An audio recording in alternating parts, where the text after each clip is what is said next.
Hey everybody, it's Taylor with Boydston Grove, and today we're gonna make a Christmas tree that lights up. Let's get into it.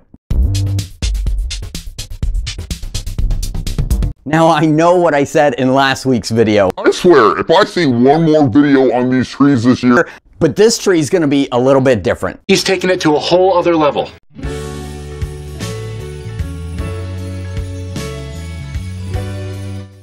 I started off with a piece of 1x12 that I salvaged from an old bookcase. I used the center of the board for a reference to make two triangles about 12 inches tall.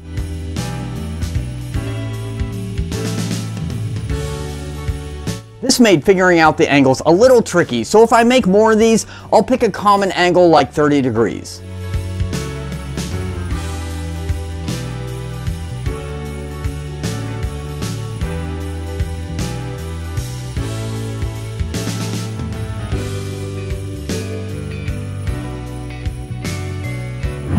Then I cut some 1x material for the sides. Basically, it's gonna be a box. Guys, it's just a box. To get the correct angles on my 1x2, I just lined them up with each side of the triangle and made my marks. If you wanted to batch these trees out, make sure to write those angles down as you're making your cuts, or like I said before, you could make it easy on yourself and just make all the angles 30 degrees.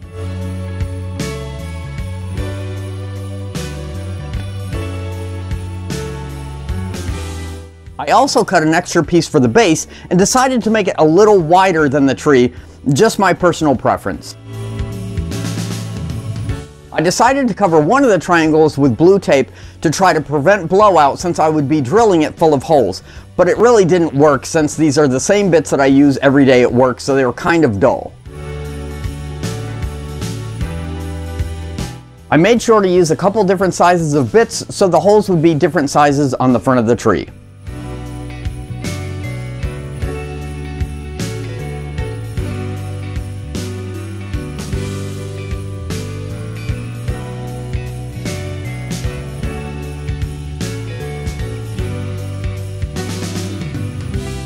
Then it was off to sanding.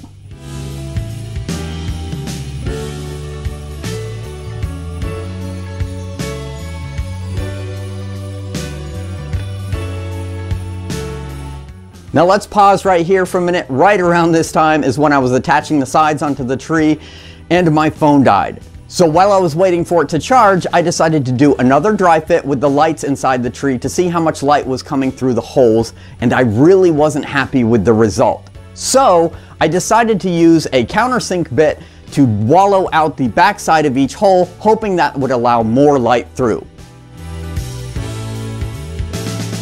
That helped a little bit, but it still wasn't the amount of light that I was hoping for.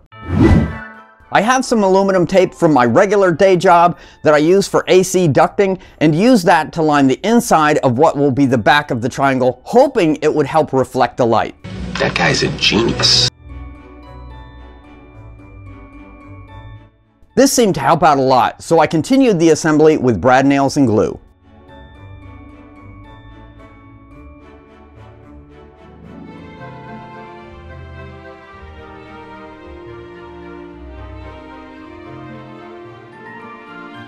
As you can see, I also lined the sides with the tape and put the lights in the tree before attaching the back triangle.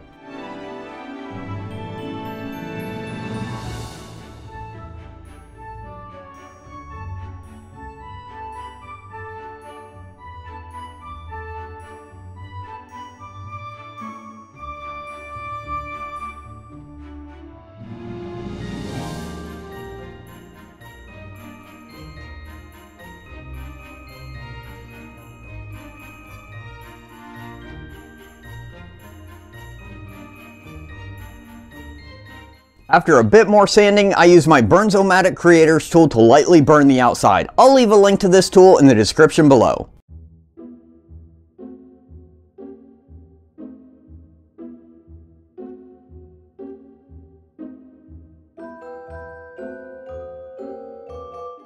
I sanded yet again just to lighten up the burning a little bit and then painted it green, and I made sure to apply the paint really thin so I could still see the wood grain through it.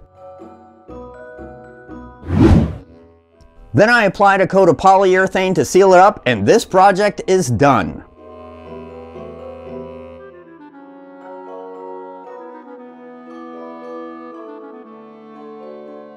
Alright, our light up wooden Christmas tree is finished. I'm really happy with the finish on this. Wiping the paint really thin came out really well because you can really see the wood grain through this. And I'm really happy with the General Finishes satin polyurethane. It just has such a nice sheen to it and it's nice and smooth. I'm still not 100% satisfied with how much the light shines through the little holes. I'm not sure if I should have made the holes a little bit bigger or if there was some way maybe I should use a brighter light. If you have any ideas on how to make this a lot brighter, let me know in the comments below. Thank you very much for watching, be safe, and have a great day.